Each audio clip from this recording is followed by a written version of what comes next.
Shoppers crave personalized experiences from the brands they love, and a great mobile app from favorite brand does exactly that. And that is where you need IMSHOP. Fast launch with any e-commerce platform, utilize advanced loyalty programs, retain customers with community, improve conversion with content, assist your customers anytime.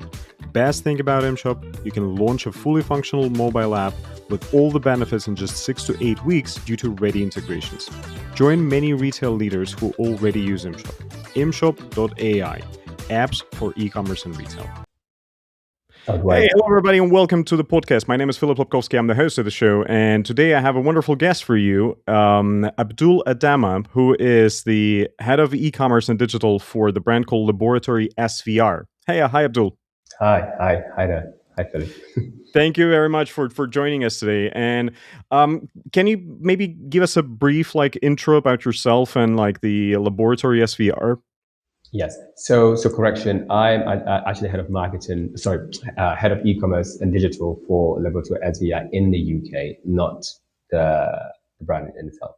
Yep. And I work for an entity called the Beauty Tank that kind of manages the licenses of SVR in the UK. We are currently in the process of launching the entity. So SVR is the front-facing entity, but in terms of the back end, it is the Beauty Tank. And yeah, and why we're having this meeting today and this interview is because I'm very interested in your perspective from a marketing and also from an e-commerce, from performance, and mixing it together and seeing the trends and how to grow businesses in UK and Europe and all over the world with this mixture of marketing and performance in today's trend. So how did you get into this performance and e-commerce business? I know that you've been doing marketing before that. Yeah, so I kind of fell into it. So my first kind of intro into e-commerce was, so I worked in fashion 2017, and that was at a time where e-commerce, I think you had Matches, Farfetch. I think Farfetch just launched. So it was like a big new trend, and a lot of brands didn't really understand it, didn't want to go into it, because prior to that, it was very wholesale model. You go to Paris, you go through the whole, retail, find the buyers, and then hopefully Selfridges would like to stock you in the shop. It was very old school. I know it sounds so archaic right now, but that was 10 years ago. And e-commerce came out because one of my friends who was a lawyer was like, listen, I want to launch a business. I've seen how you always work with these brands, and I've always worked with emerging brands. And I've seen how you do the whole 360, from the branding to the communication to the event to the buying to just making sure that they have the talent and producing shoots. I think we could potentially launch an e-commerce platform where we can bring these brands on board. I was like, oh, okay, that'll be good. So then I did research, and I thought, okay, I've always loved Matches fashion. Farfetch just launched. And I said, could you imagine us creating a platform where we could just host these emerging talent? Because there's so many talent, being based in London, that's the place for emerging talent. Most of fashion looks to London to kind of determine the next talent. So we were close to that, and we thought we could give them a platform where they could sell, because all these fashion brands always talk about just being in Vogue, being in GQ, but it's what about selling? What about being a business? You need to sell, you need to be somewhere. So the idea was we can potentially be this platform where we actually empower them to actually think more of sales. And with my skills in fashion and my network, I went ahead. We had 6 months to kind of launch it. I did a PDF, got a web developer, created a website. I had no experience at all, but I just kept going. And then I landed about 10 brands, from George Kiburi, which was a brand that's won by Kim Kardashian and all these people, to London brands, with brand in Spain. So I kind of curated these emerging brands from across Europe and around the world. So from New York to London to Paris, anyway. And we launched the website, and that's where I got my start into e-commerce, because then I had to think of the PDP. I'm like, oh, this is something, because now I'm looking at it from the back end. So I have to fill in information, and then SEO, and then PPC, and then social media. So that was the start. And then I realized that there was so much more that I wanted to do, and there's a lot of learning. Plus, my business partner and I didn't agree on certain like directions. So I thought, okay, you know what, this maybe it's time to really leave this venture and go back to school and really deepen my knowledge. So I left and went back and did my masters. And during my masters, everything clicked because all the questions that I had, I was like, oh, now it makes sense. Like, digital marketing, I did digital marketing as a course. I was like, oh, so that's what SEO is. So like it I had the practice, but without the academic background. So I now have the academic background and the practice. I was like, okay, this is something because marketing is such a ambiguous field in the sense that it's so abstract as well.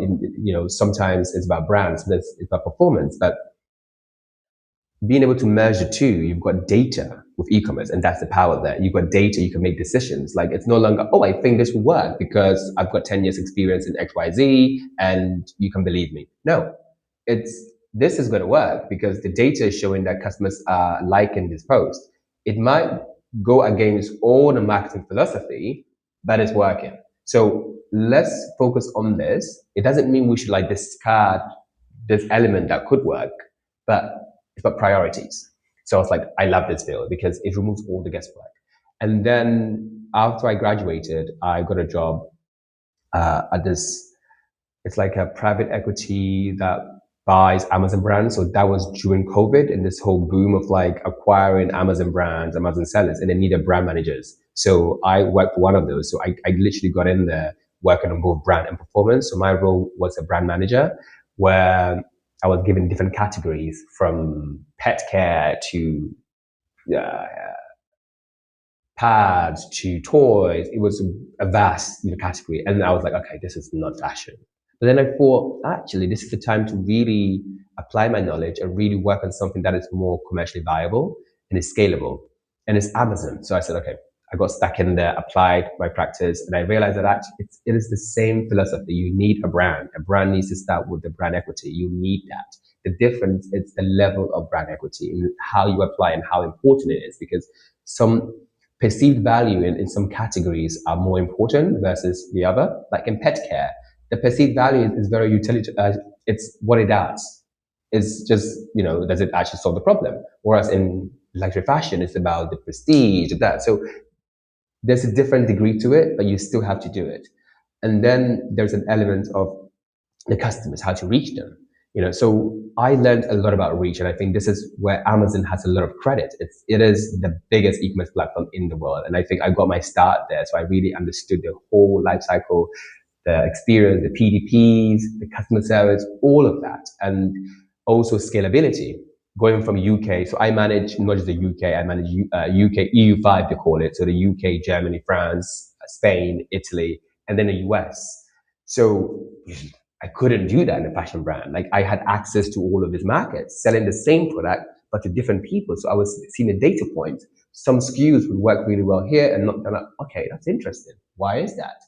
So just getting that experience just exposed me to a whole new world. I thought, this is it. Like this is why e-commerce is, it is what it is. And then after that, I worked. I was made, yeah, I was made redundant, and then I worked for an agency. So I went from brand to like an agency, same space, but this time again, I had access to different clients, different categories, and I kind of really enjoyed that. I always thought I need more time. I want to expose myself to different things. And working for like an agency, I was on the other side. But then what really worked in my favor was that because I worked as a client side or brand side, so I knew exactly what a person wanted because that was me a few years ago. So I was able to go into pausing. Okay, this is the strategy. I'm not just an agency that you can like just tell me to do X, Y, Z. No, no, no, no. I am you in your thing.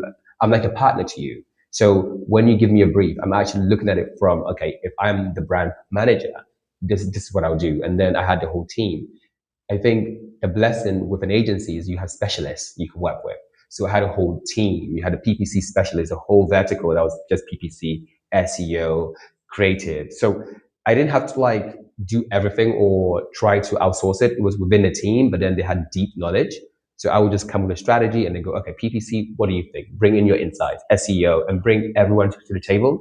So it brought this rich insight that you I couldn't get alone or within a small team. So that was the value there. And then after that, I said, okay, you know what? I love the agency, but the fact that I didn't get a chance to really work on brands and you didn't really own the brand, I'm like, maybe it's time to go back to brand side. And then that was when SVR called. So the guy who ran the UK market was an old friend. He said, "Oh, I just realized you work for Amazon. I'm about to launch on Amazon. Why don't we talk?" And then that was it. He hired me as a consultant, and I worked for them for a year. And then he was about to retire. Well, not retire. He was about to think of it like his next steps. And his next steps was to potentially be either stay at SVR or create his own entity. He said, "You know what? I would speak to them and then get the rights of it and then manage the UK because the UK has a lot of potential. And then if I do that, I'll bring you guys on board." So that's how I ended up at SVR or the Beauty Tank. And then at the Beauty Tank, when I joined, they were ahead of the curve because at that time, a lot of beauty brands, especially at that level, didn't want to be on Amazon because of the whole thing of brand equity. Amazon is a wild, wild west, all of that.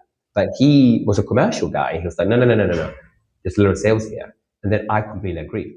So when I came on board, I said, okay, they had a marketing team. I said, okay, why don't we look at it from like, okay, both brand and performance?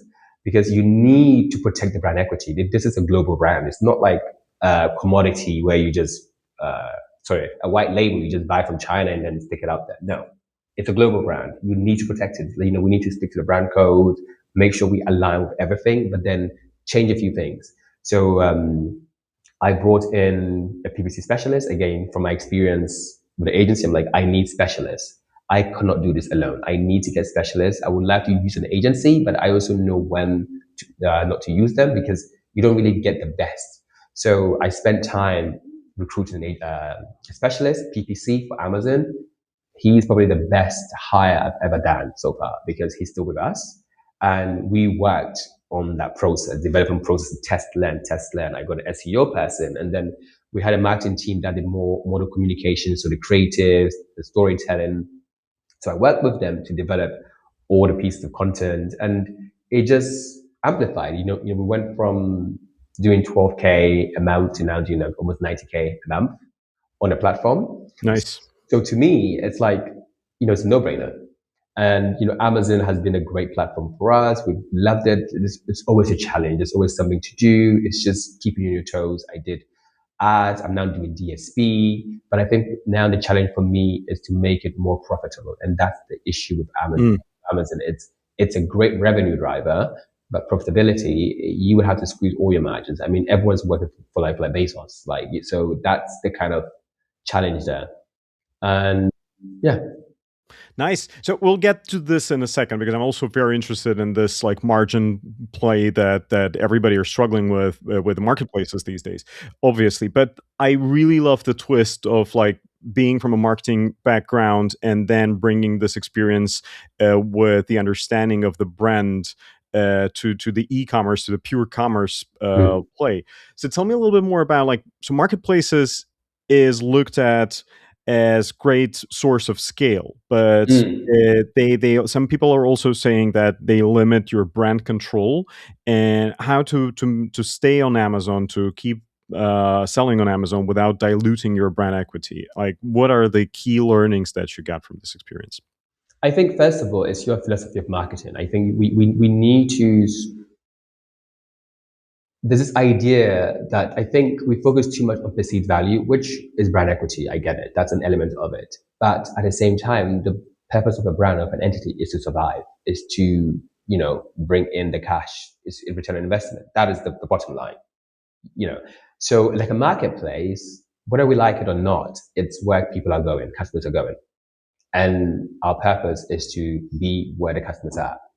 In terms of brand equity, I absolutely agree. I think you shouldn't just go in there and it's a wild, wild west. Absolutely.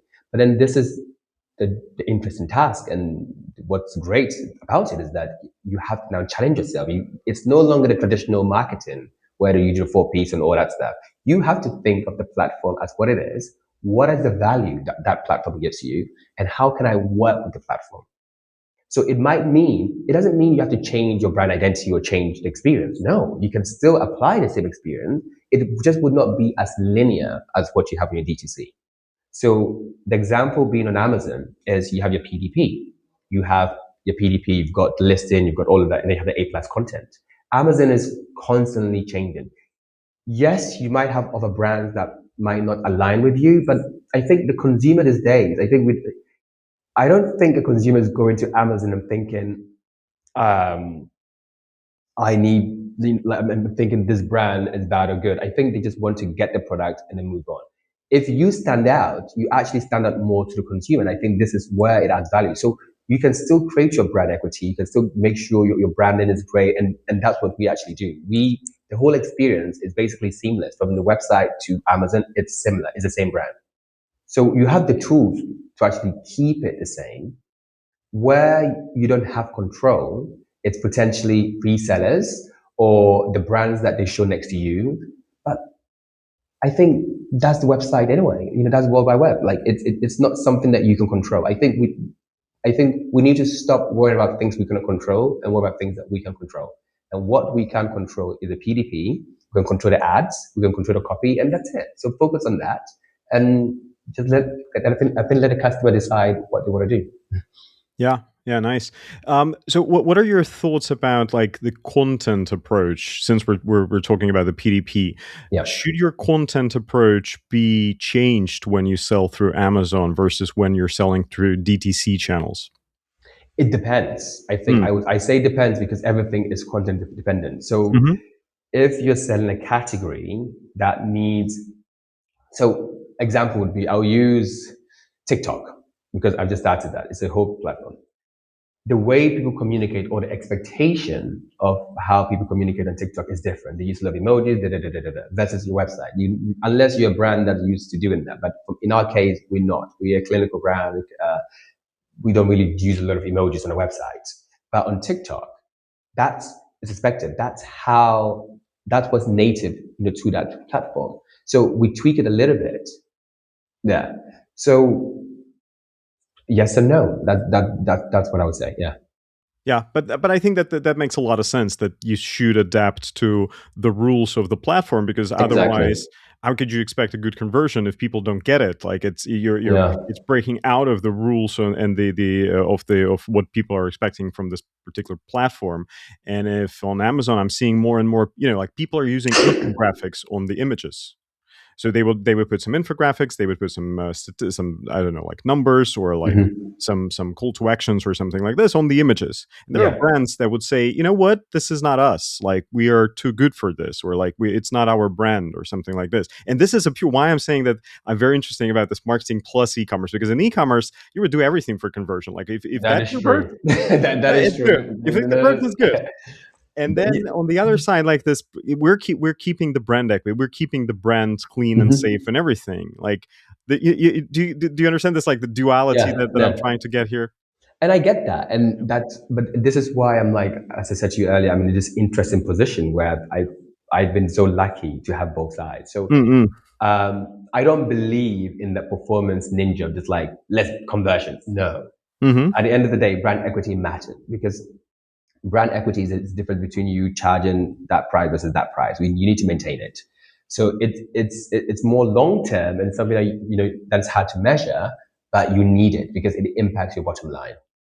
So I think the example you just gave about the infographics, again, you have to look at a platform because you might, because on Amazon, you see some crazy stuff going on. That's sure because they don't approach it from a brand perspective. They approach it from performance, and they will just do any infographic and put it out there. So if you going down that route, then yes, no.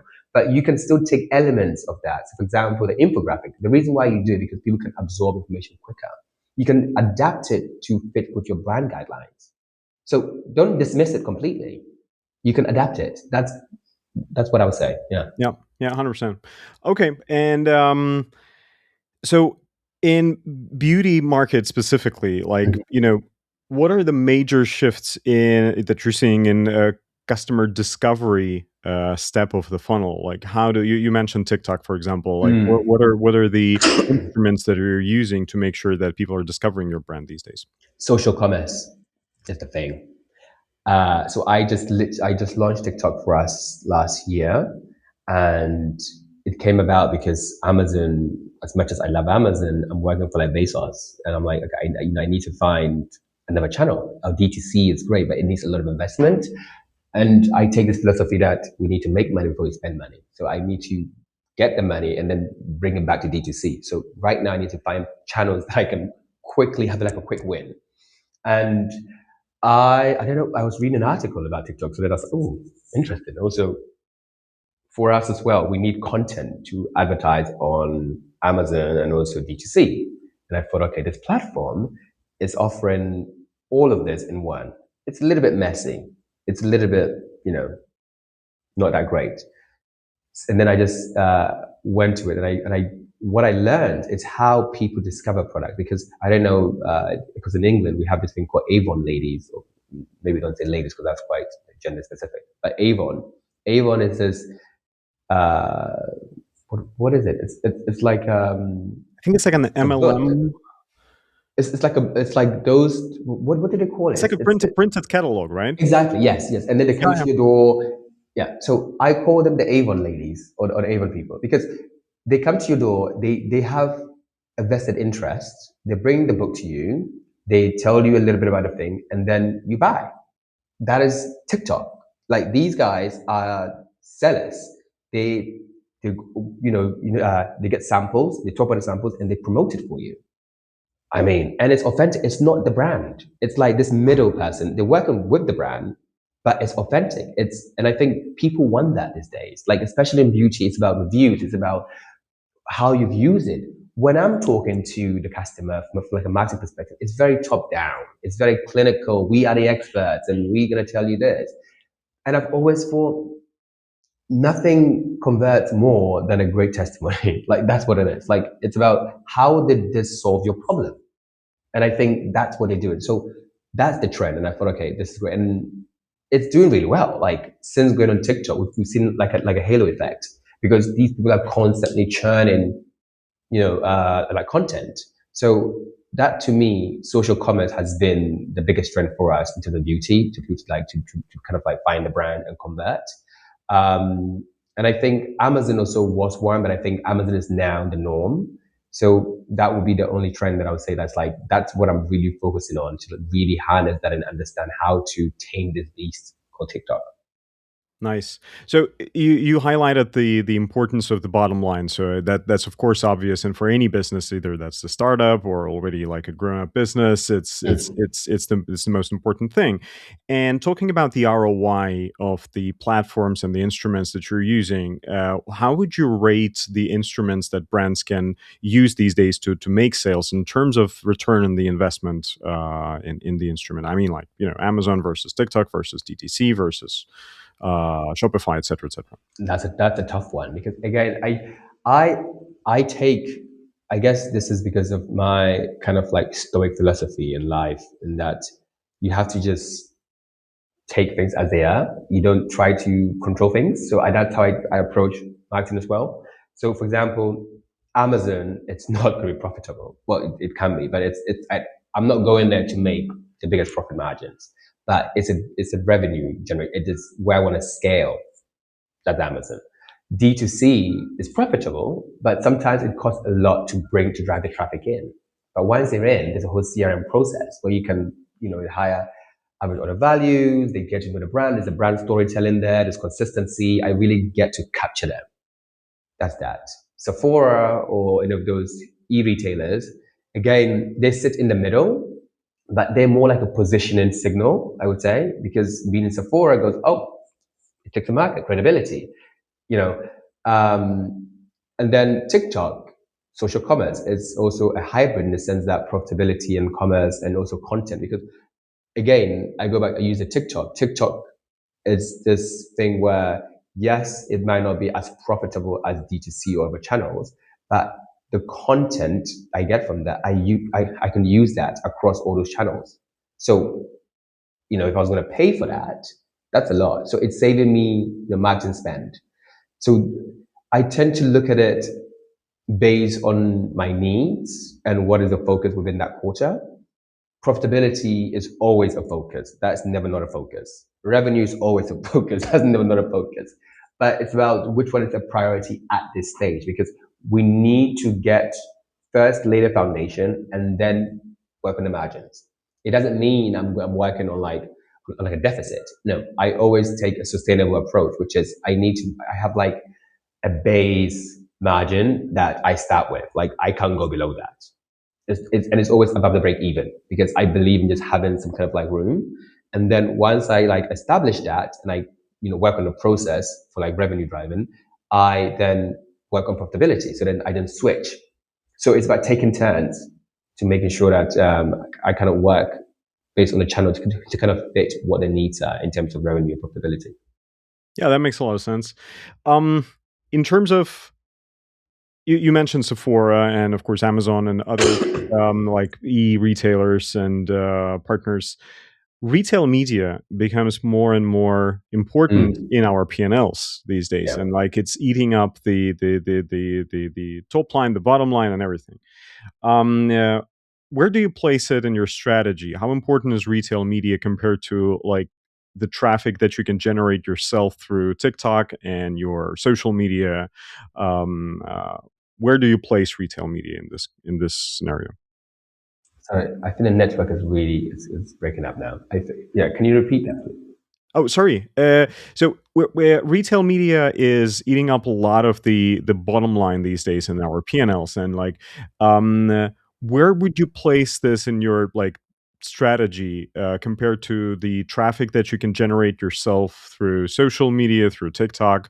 Um, how do you use retail media in this scenario? I mean, Amazon is the biggest retail media platform. That is a retail media platform. But in terms of like the kind of retail media platform of like Sephora, which is Criteo, and like the Tesco's and that, it's an important one. So we are no longer on Sephora. We were on Sephora, but we know that we just probably stopped working with them this year due to certain reasons, revenue, and just working with them. But when we were with them, they had a retail media platform. It wasn't that advanced, and like, that's also the thing. After working for like Amazon and other things, these platforms are not that advanced, and that it's very difficult. I see the value because I think you have to do it. It's like almost a first mover advantage, right? You if you're not there, then you lose it. But in terms of comparing to like other channels or levers, it doesn't give me the data that I need. So for example, in Sephora, we did retail media, we tested it out, and my thing was just okay, just to try and boost our sales and awareness. But the data that I was getting back was very top line, like uh, sales, orders. So that's revenue, orders, units, and even impressions. I don't think I was getting impressions. It was very, and I was like, what can I do with this? Like, I need the whole funnel. I need to understand what they're clicking on, who they're clicking, where they're clicking, who is clicking, where they like. I needed the data to make informed decisions. So if I'm not getting that data, then I'm sorry, I can't spend in that channel because this is the e-commerce side of me. I can't spend. But I guess the marketeer side of me be like, yeah, we gotta spend because it's it's awareness. Yeah. No, it has to be awareness that leads to something. I need to be able to quantify it. I don't have to have like a number, but that's the whole point. We live in a data world now. I need to get so the retail media experience that I've had in terms of the Sephora ones hasn't been great. It doesn't mean it's bad. I think so. When I now analyze retail media, so fingers crossed we're going to be in Boots, and they have a retail media platform. I'm excited to use that because I know they're the biggest beauty platform in the UK. It has to be advanced. That's what I'm saying now. Speak to me in 6 months. I'll tell you what happens. Um, but a retail media platform like Amazon, I know people don't see it as that, but that's a retail media platform. It's so advanced that I get whatever that I need. Like I'm able to target them, retarget them. So that's the retail media platform that I need. If I can get 10% of that with these platforms, I would definitely invest. I was actually even looking at Shopify as well. Not Shopify, Spotify. Because for me as a marketeer and e-commerce, I want because it's so expensive, as you mentioned, to do the traditional method. I'm trying to find channels where it's not too crowded and take the first move advantage. And it might involve a lot of learning, but that's what I love because as long as you get it in front of the customers and you're getting data back to analyze, why not? Yeah, this is the I think that this is the twist that I love the most. Finding this undervalued attention Mm. and not using the beaten up paths that everybody are using these days, Yeah. like Amazon. Like this is what was your experience with Spotify like? Is that a good offer you think they have? It was a good offer, but then I got budget, the constraints, and also I want when I'm gonna go somewhere, I want to give myself at least 3 to 6 months. 3 by 3 months, this is shit. Sorry, yeah, this is bad. I'm like, I'm swearing already. And then if it's bad, then just cut it out. But if there are signs, then you give another 3 months. By 6 months, you're certain this is a winner or like whatever. So I did the whole meeting. I got all the numbers. I tested it out, but I never went through. I said I've got it saved as my next step because I'm now focusing on TikTok right now. Because again, I don't have the biggest budget, but what I try to do, as I said to you, is I like to make money and then spend the money. Because when I go to my gym, I'm like, listen, we did this. This is the evidence. It works. Why don't we also test this using the same principle? But it's different because the platform is different. But I know a couple of people who've moved from Amazon to that platform, and I know them, so I talk to them all the time because I'm always curious. I want to know what's happening, and they like this is. I mean, of course, a bit biased. They work there, but I trust your opinion in the sense that we have conversations like this, and they have the same like kind of like philosophy of like, okay, this is the channel because if you think about it, people are on there, and also you can do static video and audio. I mean, I haven't tested it out yet, but to me, that excites me. So I would like to test it out. So maybe once I've done it, I'll let you know what happened. Nice, definitely, definitely. And we are going to leave the link to your LinkedIn profile in Yeah. the description below this video or audio, wherever you're like viewing or listening this. Go subscribe to Abdul, and maybe he will share the insights about this platform, and you'll get the from him firsthand.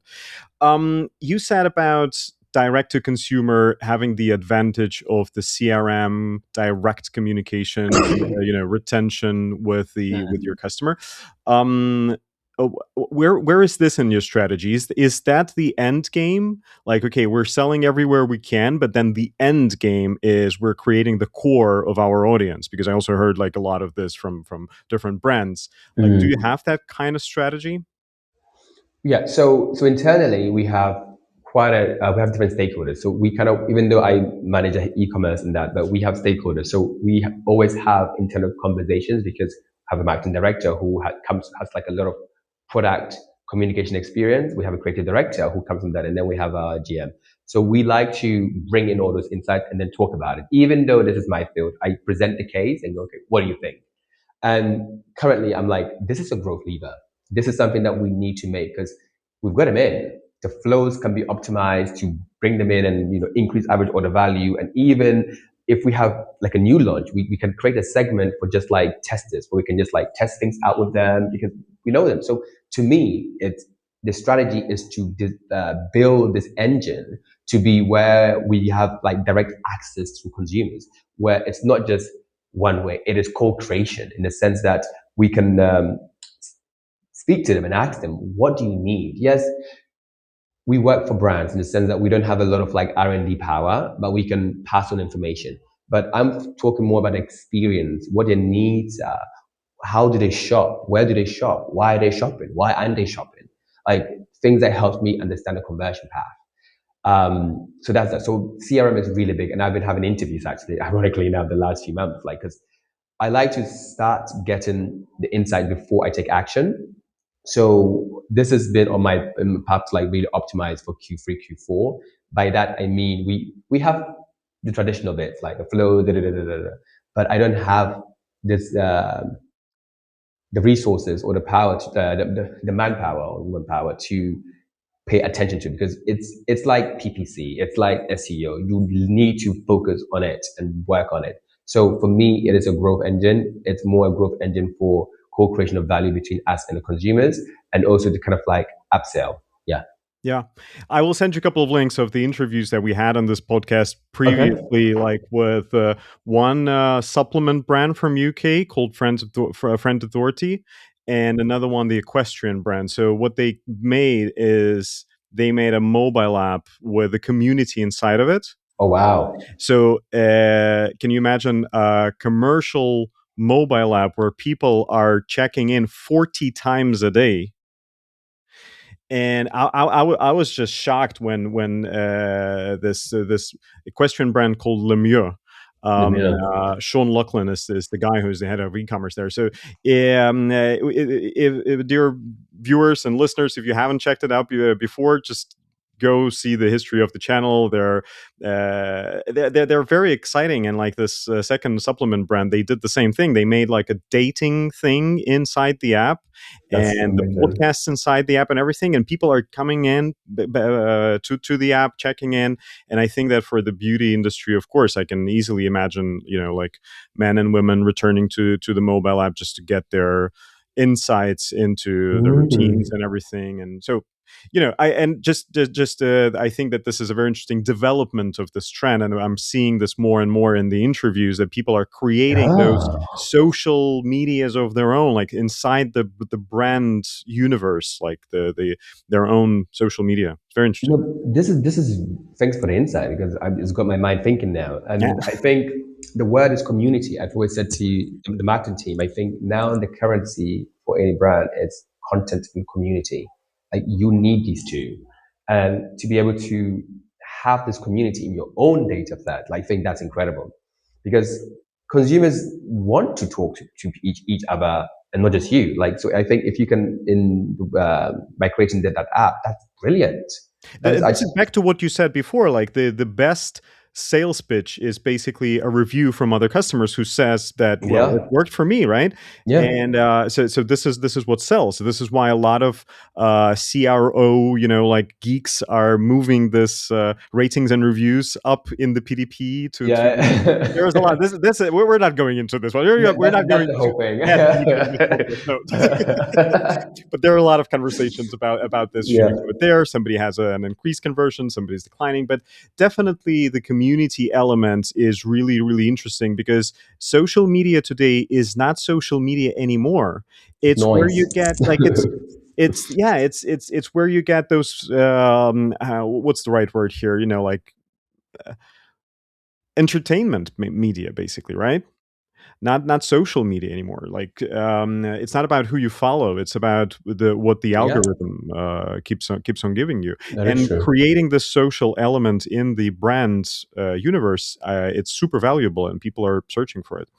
Interesting. And one of that, so since the podcast is called like the omnichannel strategies, what is your take on omnichannel? I remember more than 10 years ago there was a conference somewhere in the United States, and the Mm. guy opening slide was omnichannel is dead.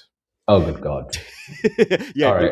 there was the times when there's this founder of Alibaba, Jack Ma, the Oh, God. infamous Jack Ma, founder in China, the one of the largest Hmm. e-commerce companies in the world, and he said that, oh, omnichannel is not relevant anymore. Now it's called one retail. And here we are, 2026, and we're talking about Sephora versus DTC versus TikTok versus this or this or this. What is your approach to the term of omnichannel, and what is omnichannel experience for you? I think we need to stop. I know we are, marketeers, we like segmentation and silence, but that's not it. The only thing that matters is the customer. If the customer is out there, if the customer is underwater, I'm going there. So it's this whole, I think it's about, I don't think anything is dead. I always say I think the marketing principles have lived, like, I don't know, so many years. It's the same thing. It's just that the context is different. Online, it's basically retail that is online, and people still shop offline. So I think for me, omnichannel it's important. If your category lends to that, for example, in beauty, like makeup, I would say. So we were just about to onboard a makeup brand, and then we had to rethink that because people want to test it, try it. It's hard to buy it online. So in this space, of course, omnichannel is important. So I would say it all depends on your category and also the kind of experience that you want to give. But naturally, I always would like to think that as a brand, you should think about it. I think holistically. You might focus more online versus offline. So I mean, right now for us, on like SVA in the UK, we kind of like try to be more online. because in France it's actually complete opposite. Because I think in Europe, people go to pharmacies to actually buy, so most of their sales come from that. Whereas online is really different. So I wouldn't say it's dead. I think my take is that where the customer is, you go there, and I think it's about experience. As long as you keep it consistent, and I think holistically, I think it's fine. Yeah, makes sense. I 100% agree. Um, we wouldn't be a tech podcast in 2026 if I wouldn't ask you about AI, wouldn't we? Tell me, do you use it anyhow in your e-commerce like part of the business, or in just in business in general? Yeah, I think where I've seen it use is in copies. I don't let AI do the copy for me. I feed it a tone of voice, the text, and then it has a way of just making it succinct and make it like really framework. It gives like quick framework. So I think in copy it helps, but you still need to review it. I think you should not, again, this, I think we need a whole thing on brand equity on AI, because I feel like sometimes you forget that the tone of voice is just as important. You can let AI just dictate that for you. So I use it there, but then I still review it to make sure the tone of voice is similar, how we punctuate. So that's one element. I have a PPC specialist who is like AI junkie. And every single day on our calls, he brings a new tool. I'm like, oh, here we go again. I guess I am one of those who's like, if it doesn't add value to me, I don't want the noise. Like, I really don't have the time for the noise. However, I would take time to understand, because I feel like once you understand any philosophical underpinning of like anything, then you can really optimize it for it to work. So it's like, what is the whole like underpinning of it? And then once I understand it and think, okay, I need, for example, copy, I need to do it faster because I'm doing this. AI is very good for that. In terms of like thinking, I don't think it's there yet. I think you still need to do your strategy and all that stuff. I've like asked it to put together a strategy for me, and then it comes out okay, but it's a template. It's not the same, so I don't use it there. So PPC, you use it. Copy, we use it. Creative, that's an interesting one. So we are in a place where the creative director, Sinead, she's incredible. Um, she's testing it out to see what works. Initially, I was like, it's beauty, because you want trust. Imagine like an AI creating a beauty product for you. I still don't know, but in some instances, because I think Amazon just launched, what was it called? It's a very silly name they use. Is it Georgia Poly something silly? It's an AI tool where it takes your listing and then it creates the video for you. So in that sense, I think that's okay, because that's still our proprietary stuff. It's a tone of voice. It's just Amazon doing so.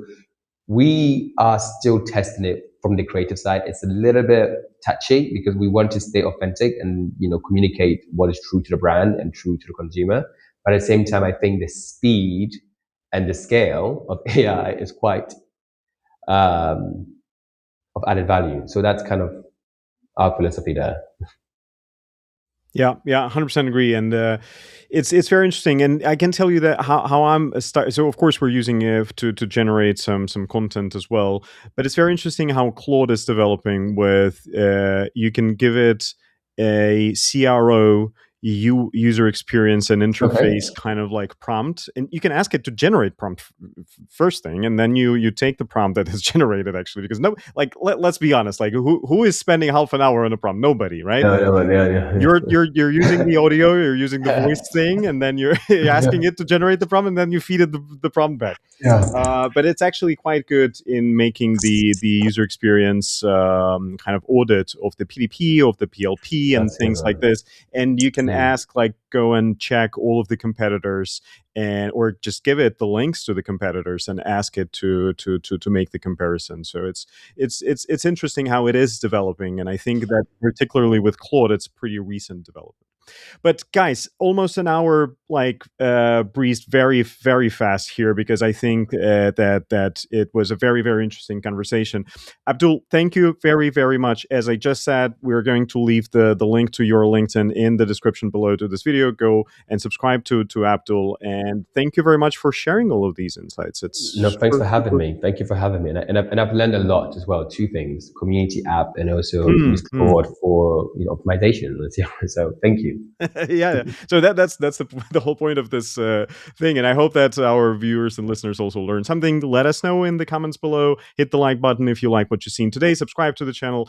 Almost every week I'm trying to upload a new video. It also we're not doing this with the we're also only doing it with people who are actually from the business, and sometimes we're Okay. all working here, right? So it's sometimes very hard to I find mean, you and time. I, it took us like time to figure it out because Couple of it just months, right? a couple of months because Yeah, that's the reality. You got shit happen. So yeah, I'm yeah, like, 100%, 100%. thanks for having me, and yeah, Thank you. I really appreciate it. And let me know if you have an event because I really would like to meet people from within the industry, like you Oh yeah, mentioned. I think there's just so much knowledge that's out there that we could share, and we could learn from. So if yeah. you have any event, if it's online, it would be great. Just People are doing great stuff out there, yeah. and yeah, this is what we're trying to capture here in this podcast, like all of these ideas and things that people are trying, testing, and doing and learning from it. Cool. Thank you very much again, Abdul. Thank you. Have a great one. We'll keep in touch. You Thank you, guys. too. Bye Bye bye. bye.